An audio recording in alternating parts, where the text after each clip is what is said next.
En las páginas de la literatura universal, hay relatos que trascienden las barreras del tiempo y el espacio para sumergirnos en un mundo de emociones, misterio y poesía. Entre estas joyas literarias se encuentra El rayo de luna, una de las leyendas más emblemáticas del poeta y escritor español Gustavo Adolfo Bécquer. Esta cautivadora historia nos adentra en un universo en el que la realidad y la fantasía se entrelazan, creando un lienzo de ensueño donde las pasiones humanas se manifiestan de manera intensa y profunda. Espero que disfruten de esta historia y sin más rodeo comencemos. Yo no sé si esto es una historia que parece cuento o un cuento que parece historia. Lo que puedo decir es que en su fondo hay una verdad muy triste, de la que acaso yo seré uno de los últimos en aprovecharme, dadas mis condiciones de imaginación. Otro, con esta idea, tal vez hubiera hecho un tomo de filosofía lacrimosa. Yo he escrito esta leyenda que, a los que nada vean en su fondo, al menos podrá entretenerles un rato. Era noble, había nacido entre el estruendo de las armas, y el insólito clamor de una trompa de guerra no le hubiera hecho levantar la cabeza un instante ni apartar sus ojos un punto del oscuro pergamino en que leía la última cantiga de un trovador. Los que quisieran encontrarle, no lo debían buscar en el anchuroso patio de su castillo, donde los palafreneros domaban los potros, los pajes enseñaban a volar a los halcones, y los soldados se entretenían los días de reposo en afilar el hierro de su lanza contra una piedra. ¿Dónde está Mandique? ¿Dónde está vuestro señor?, preguntaba algunas veces su madre. No sabemos, respondían sus servidores. ¿Acaso estará en el claustro del monasterio de la Peña, sentado al borde de una tumba, prestando oído a ver si sorprende alguna palabra de la conversación de los muertos? ¿O en el puente, mirando correr unas tras otras las olas del río por debajo de sus arcos? ¿O acurrucado en la quiebra de una roca y entretenido en contar las estrellas del cielo, en seguir una nube con la vista o contemplar los fuegos fatuos que cruzan como exhalaciones sobre él? Haz de las lagunas. En cualquiera parte estará menos en donde esté todo el mundo. En efecto, Mandique amaba la soledad, y la amaba de tal modo, que algunas veces hubiera deseado no tener sombra, porque su sombra no le siguiese a todas partes. Amaba la soledad, porque en su seno, dando rienda suelta a la imaginación, forjaba un mundo fantástico, habitado por extrañas creaciones, hijas de sus delirios y sus ensueños de poeta, tanto, que nunca le habían satisfecho las formas en que pudiera encerrar sus pensamientos, y nunca los había encerrado al escribirlos. Creía que entre las rojas ascuas del hogar habitaban espíritus de fuego de mil colores, que corrían como insectos de oro a lo largo de los troncos encendidos, o danzaban en una luminosa ronda de chispas en la cúspide de las llamas, y se pasaba las horas muertas sentado en un escabel junto a la alta chimenea gótica, inmóvil y con los ojos fijos en la lumbre. Creía que en el fondo de las ondas del río, entre los musgos de la fuente y sobre los vapores del lago, vivían unas mujeres misteriosas. Hadas, sílfides u ondinas, que exhalaban lamentos y suspiros, o cantaban y se reían en el monótono rumor del agua, rumor que oía en silencio intentando traducirlo. En las nubes, en el aire, en el fondo de los bosques, en las grietas de las peñas, imaginaba percibir formas o escuchar sonidos misteriosos, formas de seres sobrenaturales, palabras ininteligibles que no podía comprender. Amar. Había nacido para soñar el amor, no para sentirlo. Amaba a todas las mujeres un instante, a esta porque era rubia, a aquella porque tenía los labios rojos, a la otra porque se cimbreaba al andar como un junco. Algunas veces llegaba su delirio hasta el punto de quedarse una noche entera mirando a la luna, que flotaba en el cielo entre un vapor de plata, o a las estrellas que temblaban a lo lejos como los cambiantes de las piedras preciosas. En aquellas largas noches de poético insomnio, exclamaba, si es verdad, como el prior de la Peña me ha dicho, que es posible que esos puntos de luz sean mundos. Si es verdad que en ese globo de nácar que rueda sobre las nubes habitan gentes, qué mujeres tan hermosas serán las mujeres de esas regiones luminosas, y yo no podré verlas, y yo no podré amarlas. ¿Cómo será su hermosura? ¿Cómo será su amor? Mandique no estaba aún lo bastante loco para que le siguiesen los muchachos, pero sí lo suficiente para hablar y gesticular a solas, que es por donde se empieza. Sobre el Duero, que pasaba lamiendo las carcomidas y oscuras piedras de las murallas de Soria, hay un puente que conduce de la ciudad al antiguo convento de los Templarios, cuyas posesiones se extendían a lo largo de la opuesta margen del río. En la época a que nos referimos, Los caballeros de la orden habían ya abandonado sus históricas fortalezas, pero aún quedaban en pie los restos de los anchos torreones de sus muros, aún se veían, como en parte se ven hoy, cubiertos de yedra y campanillas blancas, los macizos arcos de su claustro, las prolongadas galerías ojivales de sus patios de armas, en las que suspiraba el viento con un gemido, agitando las altas hierbas. En los huertos y en los jardines, cuyos senderos no hollaban hacía muchos años las plantas de los religiosos, la vegetación, abandonada a sí misma, desplegaba todas sus galas, sin temor de que la mano del hombre la mutilase, creyendo embellecerla. Las plantas trepadoras subían encaramándose por los añosos troncos de los árboles, las sombrías calles de álamos, cuyas copas se tocaban y se confundían entre sí, se habían cubierto de césped. Los cardos silvestres y las ortigas brotaban en medio de los enarenados caminos, y en dos trozos de fábrica, próximos a desplomarse, el jaramago, flotando al viento como el penacho de una cimera, y las campanillas blancas y azules, balanceándose como en un columpio sobre sus largos y flexibles tallos, pregonaban la victoria de la destrucción y la ruina. Era de noche, una noche de verano, templada, llena de perfumes y de rumores apacibles, y con una luna blanca y serena, en mitad de un cielo azul, luminoso y transparente.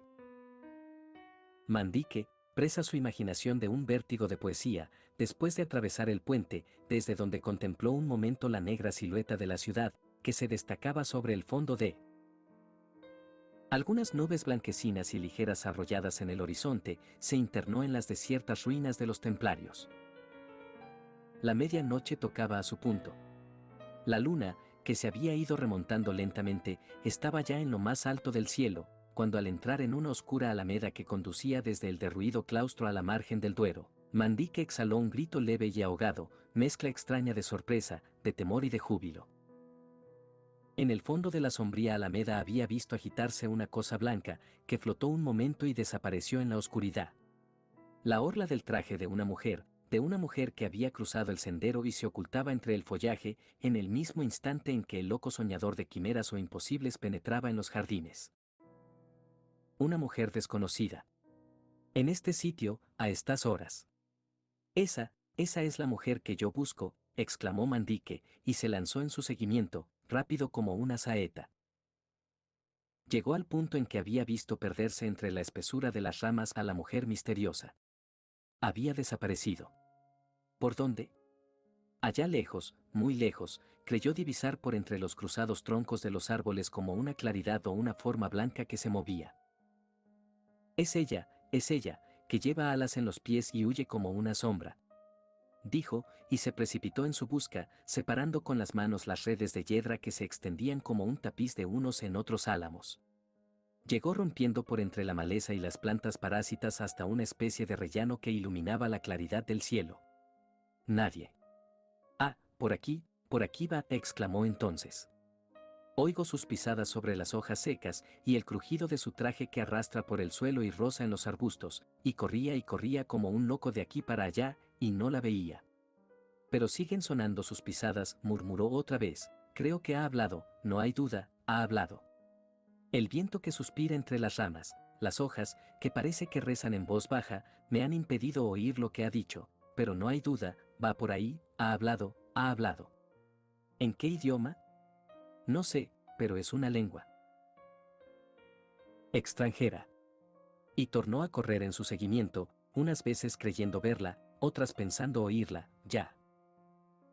Notando que las ramas, por entre las cuales había desaparecido, se movían, ya imaginando distinguir en la arena la huella de sus propios pies, luego, firmemente persuadido de que un perfume especial que aspiraba a intervalos era un aroma perteneciente a aquella mujer que se burlaba de él, complaciéndose en huirle por entre aquellas intrincadas malezas. Afán inútil. Vagó algunas horas de un lado a otro fuera de sí, ya parándose para escuchar, ya deslizándose con las mayores precauciones sobre la hierba, ya en una carrera frenética y desesperada. Avanzando por entre los inmensos jardines que bordaban la margen del río, llegó al fin al pie de las rocas sobre que se eleva la ermita de San Saturio. Tal vez, desde esta altura podré orientarme para seguir mis pesquisas a través de ese confuso laberinto, exclamó trepando de peña en peña con la ayuda de su daga. Llegó a la cima, desde la que se descubre la ciudad en lontananza y una gran parte del Duero que se retuerce a sus pies, arrastrando una corriente impetuosa y oscura por entre las corvas márgenes que lo encarcelan. Mandique, una vez en lo alto de las rocas, tendió la vista a su alrededor, pero al tenderla y fijarla al cabo en un punto, no pudo contener una blasfemia. La luz de la luna rielaba chispeando en la estela que dejaba en pos de sí una barca que se dirigía a todo remo a la orilla opuesta. En aquella barca había creído distinguir una forma blanca y esbelta, una mujer sin duda, la mujer que había visto en los templarios, la mujer de sus sueños, la realización de sus más locas esperanzas. Se descolgó de las peñas con la agilidad de un gamo, arrojó al suelo la gorra, cuya redonda y larga pluma podía embarazarle para correr, y desnudándose del ancho capotillo de terciopelo, partió como una exhalación hacia el puente. Pensaba atravesarlo y llegar a la ciudad antes que la barca tocase en la otra orilla. Locura. Cuando Mandique llegó jadeante y cubierto de sudor a la entrada, ya los que habían atravesado el Duero por la parte de San Saturio, entraban en Soria por una de las puertas del muro, que en aquel tiempo llegaba hasta la margen del río, en cuyas aguas se retrataban sus pardas almenas. Aunque desvanecida su esperanza de alcanzar a los que habían entrado por el postigo de San Saturio, no por eso nuestro héroe perdió la de saber la casa que en la ciudad podía albergarlos. Fija en su mente esta idea, penetró en la población y dirigiéndose hacia el barrio de San Juan, comenzó a vagar por sus calles a la aventura. Las calles de Soria eran entonces, y lo son todavía, estrechas, oscuras y tortuosas. Un silencio profundo reinaba en ellas, silencio que solo interrumpían, ora el lejano ladrido de un perro, ora el rumor de una puerta al cerrarse, ora el relincho de un corcel que piafando hacía sonar la cadena que le sujetaba al pesebre en las subterráneas caballerizas. Mandique, con el oído atento a estos rumores de la noche, que unas veces le parecían los pasos de alguna persona que había doblado ya la última esquina de un callejón desierto, otras, voces confusas de gentes que hablaban a sus espaldas y que a cada momento esperaba ver a su lado, anduvo algunas horas, corriendo al azar de un sitio a otro. Por último, se detuvo al pie de un caserón de piedra, oscuro y antiquísimo, y al detenerse brillaron sus ojos con una indescriptible expresión de alegría. En una de las altas ventanas ojivales de aquel que pudiéramos llamar palacio, se veía un rayo de luz templada y suave que, pasando a través de unas ligeras colgaduras de seda color de rosa, se reflejaba en el negruzco y grieteado paredón de la casa de enfrente. No cabe duda, aquí vive mi desconocida, murmuró el joven en voz baja sin apartar un punto sus ojos de la ventana gótica, aquí vive. Ella entró por el postigo de San Saturio, por el postigo de San Saturio se viene a este barrio, en este barrio hay una casa, donde pasada la medianoche aún hay gente en vela. ¿En vela? ¿Quién sino ella, que vuelve de sus nocturnas excursiones, puede estarlo a estas horas? No hay más, esta es su casa. En esta firme persuasión, y revolviendo en su cabeza las más locas y fantásticas imaginaciones, esperó el alba frente a la ventana gótica, de la que en toda la noche no faltó la luz ni él separó la vista un momento. Cuando llegó el día, las macizas puertas del arco que daba entrada al caserón, y sobre cuya clave se veían esculpidos los blasones de su dueño, giraron pesadamente sobre los goznes, con un chirrido prolongado y agudo. Un escudero reapareció en el dintel con un manojo de llaves en la mano, restregándose los ojos y enseñando al bostezar una caja de dientes capaces de dar envidia a un cocodrilo. Verle Mandique y lanzarse a la puerta, todo fue obra de un instante. ¿Quién habita en esta casa? ¿Cómo se llama ella? ¿De dónde es? ¿A qué ha venido a Soria? ¿Tiene esposo? Responde, responde, animal. Esta fue la salutación que, sacudiéndole el brazo violentamente, dirigió al pobre escudero, el cual, después de mirarle un buen espacio de tiempo con ojos espantados y estúpidos, le contestó con voz entrecortada por la sorpresa. En esta casa vive el muy honrado señor de Alonso de Valdecuellos, montero mayor de nuestro señor el rey, que herido en la guerra contra moros, se encuentra en esta ciudad reponiéndose de sus fatigas. ¿Pero y su hija? Interrumpió el joven impaciente, y su hija, o su hermana, o su esposa, o lo que sea. No tiene ninguna mujer consigo. No tiene ninguna. Pues ¿quién duerme allí en aquel aposento, donde toda la noche he visto arder una luz? Allí. Allí duerme mi señor de Alonso, que, como se halla enfermo, mantiene encendida su lámpara hasta que amanece. Un rayo cayendo de improviso a sus pies no le hubiera causado más asombro que el que le causaron estas palabras. Yo la he de encontrar, y si la encuentro, estoy casi seguro de que he de conocerla. ¿En qué? Eso es lo que no podré decir, pero he de conocerla. El eco de sus pisadas o una sola palabra suya que vuelva a oír, un extremo de su traje, un solo extremo que vuelva a ver, me bastarán para conseguirlo. Noche y día estoy mirando flotar delante de mis ojos aquellos pliegues de una tela diáfana y blanquísima, noche y día me están sonando aquí dentro, dentro de la cabeza. El crujido de su traje, el confuso rumor de sus ininteligibles palabras. ¿Qué dijo? ¿Qué dijo? Ah, si yo pudiera saber lo que dijo, acaso, pero aún sin saberlo la encontraré, me lo da el corazón, y mi corazón no me engaña nunca. Verdad es que ya he recorrido inútilmente todas las calles de Soria, que he pasado noches y noches al sereno, hecho poste de una esquina, que he gastado más de 20 doblas en oro en hacer charlar a dueñas y escuderos, que he dado agua bendita en San Nicolás a una vieja, arrebujada con tal arte en su manto de anascote, que se me figuró una deidad, y al salir de la colegiata una noche de maitines, he seguido como un tonto la litera del arcediano, creyendo que el extremo de sus holapandas era el del traje de mi desconocida, pero no importa, yo la he de encontrar, y la gloria de poseerla excederá severamente al trabajo de buscarla.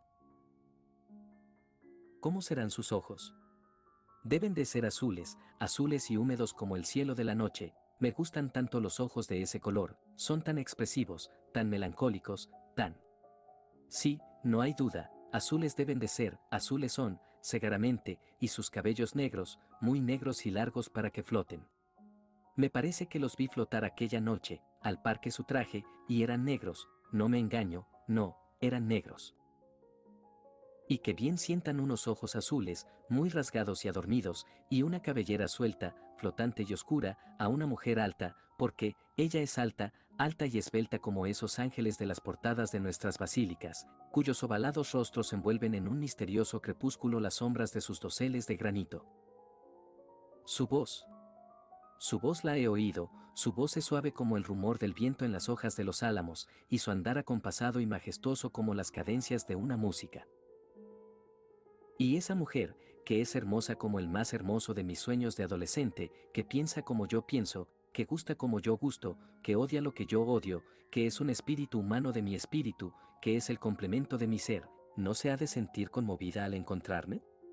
¿No me ha de amar como yo la amaré, como la amo ya, con todas las fuerzas de mi vida, con todas las facultades de mi alma?